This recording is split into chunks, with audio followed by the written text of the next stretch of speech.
इसको अच्छी तरह देखिए। ये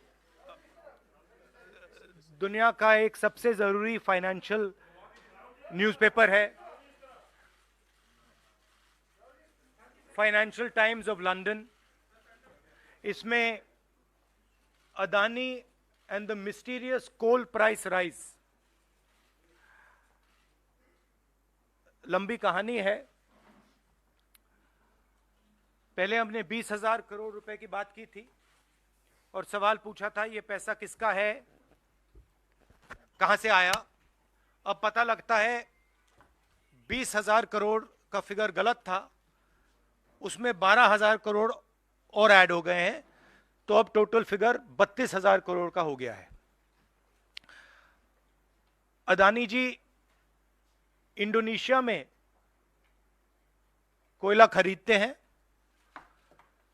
और जब तक वो कोयला हिंदुस्तान पहुंचता है उसका रेट बदल जाता है, डबल हो जाता है। ऐसे तकरीबन 12,000 करोड़ रुपए अदानी जी ने हिंदुस्तान की जनता के पॉकेट से निकाला है। कैसे? कोल प्राइस को गलत दिखाकर, ओवर इनवॉइस करके, यहां पे बिजली के दाम को बढ़ाकर। कर्नाटक में कांग्रेस पार्टी ने बिजली की सब्सिडी दी है, मध्य प्रदेश में हम देने जा रहे हैं। अब पता लगता है कि इसका कारण अदानी जी हैं। तो हिंदुस्तान के नागरिकों को यह समझना है कि ये जो आपका बिजली का बिल बढ़ता जा रहा है, इसमें से 12,000 करोड़ रुपए आपकी जेब में से सीधा अदानी जी ने लिए हैं। और ये सिर्फ मैं नहीं कह रहा हूं, ये दुनिया का एक सबसे जरूरी financial newspaper financial times London कह रहा है। अब इंटरेस्टिंग बात यह है कि यह स्टोरी आती है, मगर हिंदुस्तान की मीडिया एक सवाल नहीं पूछती। बिजली का मामला है, गरीबों का मामला है, सीधी चोरी का मामला है, मगर हिंदुस्तान में किसी भी अखबार को, किसी भी मीडिया चैनल को इसमें इंटरेस्ट नहीं है। There is a story in the Financial Times, one of the preeminent financial newspapers in the world, where they are clearly stating that Adani and the mysterious coal prices.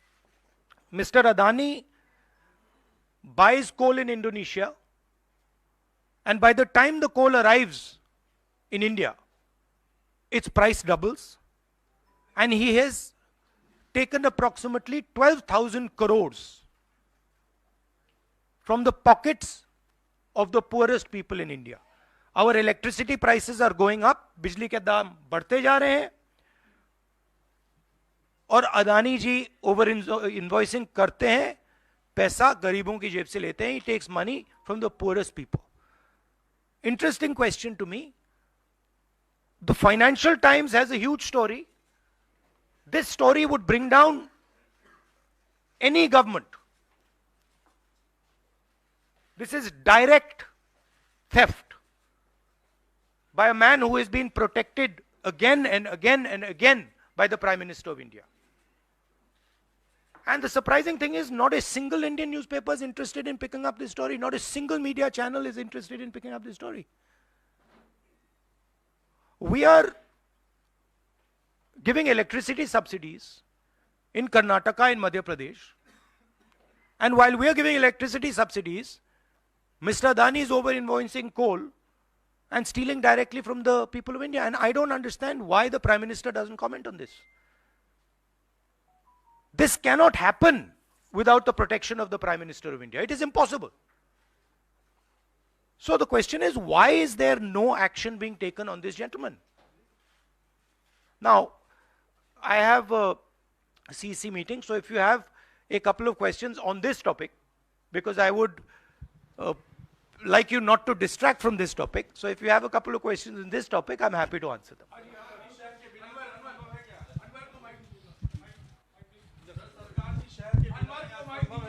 Hello बिल्कुल नहीं हुई। हाँ। Sir, आप लगातार इस मुद्दे को उठा रहे हैं और इसमें रोज एक नई कहानी जुड़ जाती है हर हफ्ते 10 दिन पर। सेबी भी जांच कर रही है और आप लोग लगातार जेपीसी की मांग कर रहे हैं। तो आपको लगता है कि सेबी की जांच से कोई नतीजा निकलेगा या कुछ और आप जेपीसी से ही लगातार आप इस पर जोर सेबी देंगे? ने सरकार को कहा कि हमें डॉक्यूमेंट्स नहीं मिल रहे हैं। सेबी सरकार के से कहती है हमें डॉक्यूमेंट्स नहीं मिल रहे, मगर इन लोगों को डॉक्यूमेंट्स मिल रहे हैं। फाइनेंशियल टाइम्स को सारे डॉक्यूमेंट्स मिल गए और हमारी यहां पे सेबी कह रही है हमें डॉक्यूमेंट्स नहीं मिल रहे हैं। तो साफ मामला है, हाईएस्ट लेवल ऑफ गवर्नमेंट से प्रोटेक्शन है, प्राइम मिनिस्टर का प्रोटेक्शन है। 32,000 करोड़ रुपए क्लियरली प्रूवन है। इसमें मतलब ये प्रूफ है, इसमें ये मतलब ऐसे नहीं बोल रहे हैं, सारा डॉक्यूमेंटेशन है इनके पास, मगर कोई एक्शन नहीं। और इस बार तो हिंदुस्तान की जनता की जेब से चोरी किया जा रहा है।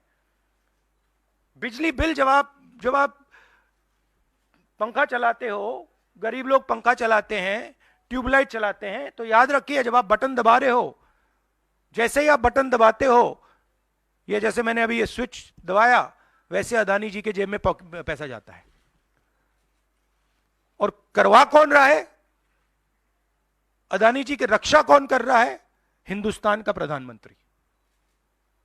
तो याद रखिए, हिंदुस्तान का युवा, अब याद रखिए, जैसे ही आप स्विच दबाते हो, चाहे वो बल्ब हो, पंखा हो, बिजली का पंप हो, याद रखिए अदानी जी के जेब में सीधा पैसा जा रहा है और अदानी जी की रक्षा नरेंद्र मोदी कर रहे हैं।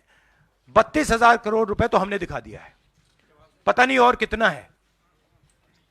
सर, क्या संसद में या आगे कैसे इस मसले को राहुल जी आप लोग उठाएंगे? नहीं, हम उठा रहे हैं, और ये मसला सिर्फ हम नहीं उठा रहे हैं, ये मसला अब फाइनेंशियल टाइम्स ने उठाया है। अलग अलग देशों में इंक्वायरी हो रही है, लोग सवाल पूछ रहे हैं, मगर हिंदुस्तान में कुछ नहीं हो रहा। हिंदुस्तान में बिल्कुल ब्लैंक चेक दिया हुआ है अदानी जी को, जो भी वो चाहते हैं,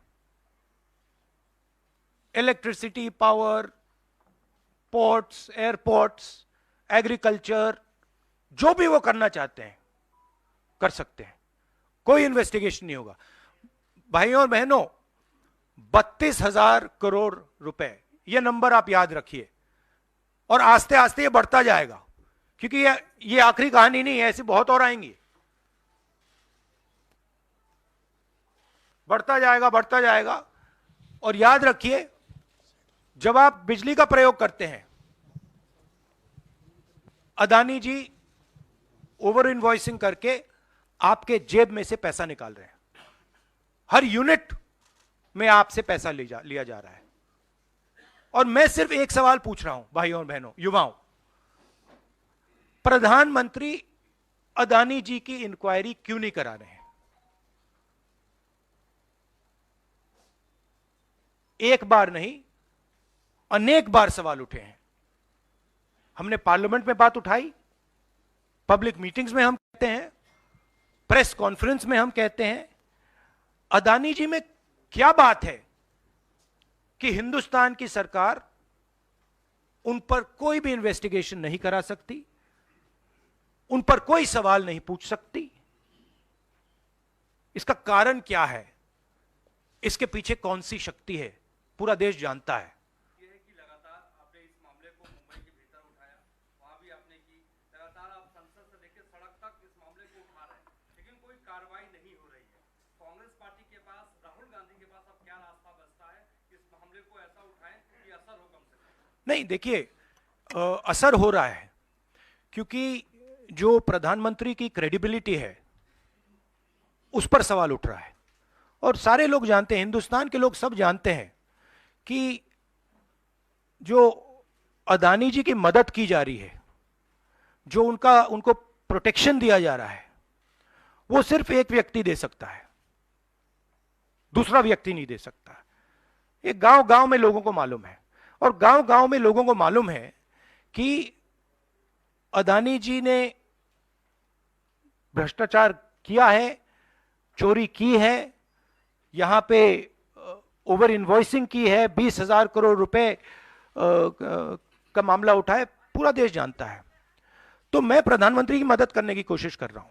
मैं उनसे कह रहा हूं, आप सफाई दे दीजिए, कम clean, start the investigation, defend your credibility. पर प्रधानमंत्री अपनी क्रेडिबिलिटी की रक्षा नहीं करना चाहते, क्योंकि शायद कोई और कारण है। मैंने सवाल पूछा था, पता नहीं है किसका पैसा है, 20,000 करोड़ रुपए, 12,000 करोड़ रुपए, शायद ये अदानी जी का पैसा नहीं है, शायद ये किसी और का है, ये भी हो सकता है। आखिरी सवाल। जेपीसी आप कई सालों से डिमांड कर रहे हैं, जेपीसी तो गठित हुआ नहीं, 24 का चुनाव बिल्कुल नजदीक है, अगर सरकार बनाने का मौका आपको मिलता है, अडानी तब भी देश में व्यापार करेंगे, क्या राहुल गांधी जांच करवाएंगे अडानी का? बिल्कुल करवाएंगे, क्यों नहीं करवाएंगे, बिल्कुल करवाएंगे। ये देखिए, ये अदानी जी की बात नहीं है, ये 32,000 करोड़ रुपए हिंदुस्तान की जनता से चोरी किया गया है, इशू वो है। और कोई भी 32,000 करोड़ रुपए चोरी करेगा, उसकी इंक्वायरी होगी, क्यों नहीं होगी। Thank you very much. स्वतंत्र और आजाद पत्रकारिता का समर्थन कीजिए, सच में मेरा साथी बनिए। बहुत आसान है दोस्तों, इस ज्वाइन बटन को दबाइए और आपके सामने आएंगे ये 3 विकल्प, इनमें से एक चुनिए और सच के इस सफर में मेरा साथी बनिए।